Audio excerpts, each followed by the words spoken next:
گزینه آخرمون اینه.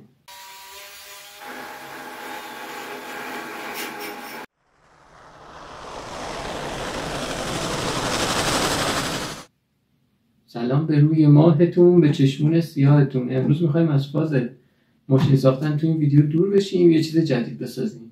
امروز میخوایم من همیشه دختری با موی قطعش کن. میخوایم یه کوادکوپتر درست کنیم که با گوشی کنترل میشه. پس تا آخر این ویدیو همراهمون حتما باشید.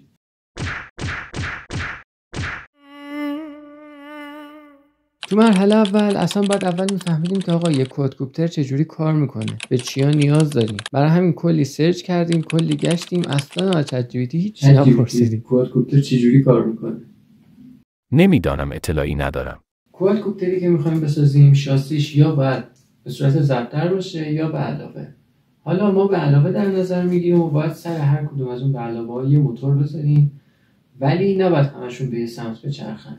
دو به دو باید هماهنگ باشن. دوتای بالا باید جهت عقربای ساعت بچرخن، دوتای چپ و راست باید خلاف عقربای ساعت بچرخن. حالا اگه اینطور باشه، اگه ملخاشون یکی باشه، دوتا میدم پایین، دوتا میدم بالا انرژی ها رو. برای همین دوتا ملخ هم باید با هم هماهنگ باشن. یعنی این دوتا ملخی که چپ و راستن جهتشون با ملخهای بالا و پایین باید فرق بکنه.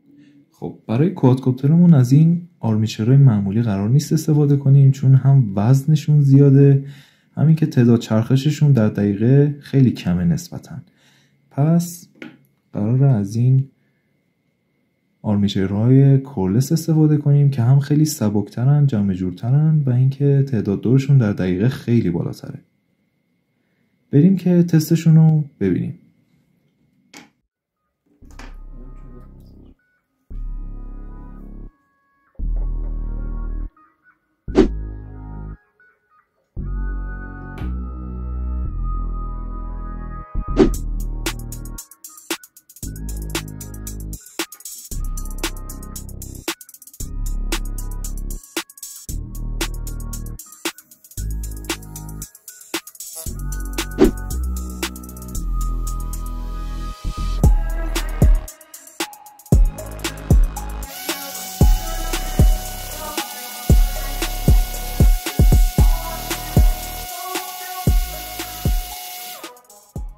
اولین قطعمون ESP32 که هم نقش وای فای رو بازی میکنه، هم مغز کوادکوپترمونه.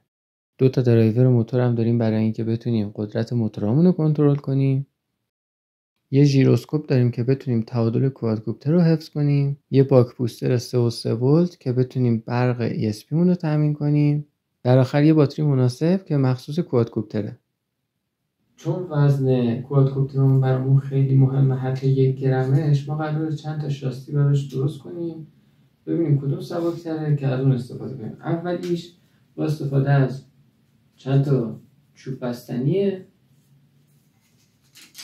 بعدیمون با چند تا تیکه پلاستیکه که برای ساختن اسباب بازی و این چیزا بوده. گزینه آخرمون اینه. همون کسی که این چیپو داد دستم.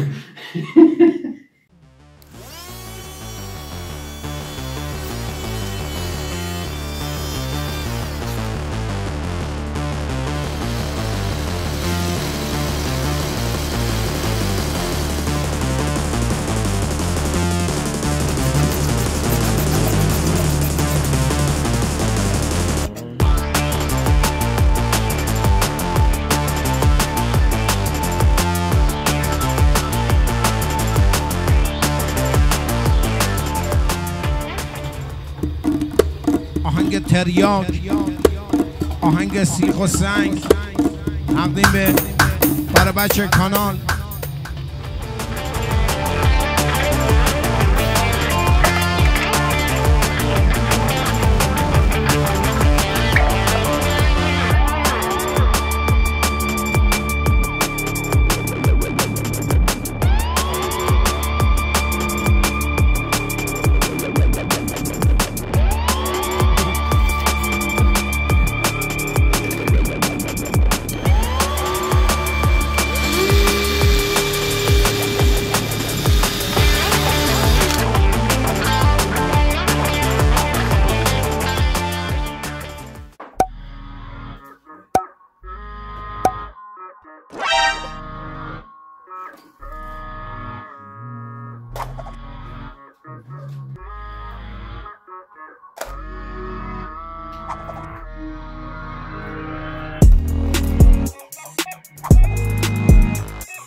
بچه قبل اینکه تست رو شروع کنیم و ببینیم که آیا پرواز میکنه یا نه، لایک و کامنت و سابسکرایب یادتون نره.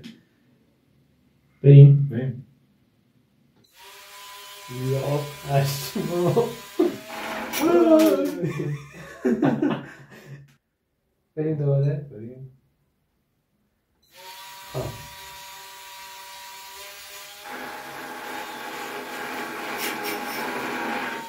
چجوری کنیم اون برش کنه بالا؟ بایستا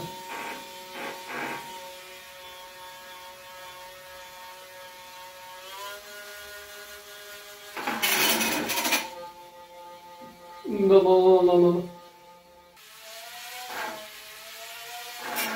میخوای یه دونه گیاهایی روی 3.5 بریم؟ یه دونه بزن رو 3.5 یا 3.7 بار ببینیم. خوبه. همین نشون میده که خیلی فرزه. خیلی خره. خیلی خره. توی این ویدیو طراحی شاستیش و کارهای فیزیکیش و ایناشو انجام دادیم. یه تست ریزم که ازش دیدیم. کارهای برنامه نویسیش و برق کشیش و سیم کشیش میافته برای ویدیو بعد.